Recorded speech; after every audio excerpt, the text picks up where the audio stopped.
লাউ শাক দেন কতক্ষণ ছিল, কইমে কয়টুক হয়ে গেছে। লাউ শাক ভালো মতনই সিদ্ধ হয়ে গেছে। এবারে ভাজে রাখা ট্যাংরা মাছটি দিয়ে দেবো।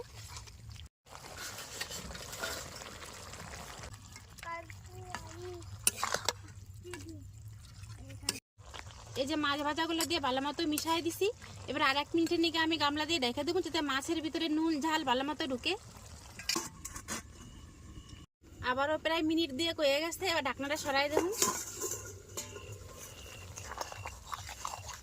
এই দেখেন মাছ কিন্তু ভালো মতনই নরম হয়ে গেছে। তারপরে মাছের ভিতরে তেল ঝাল ঝোল সব ঢেকে গেছে। তখন যে সামান্য জিরা ভাজে রাখছিলাম, সেই জিরা পাটাটা এখন উপর থেকে দিয়ে দেবো। ব্যাস হয়ে গেছে আমার ট্যাংরা মাছ রান্না, লাউ শাক দিয়ে ট্যাংরা মাছ। এবার নামাই হলাম।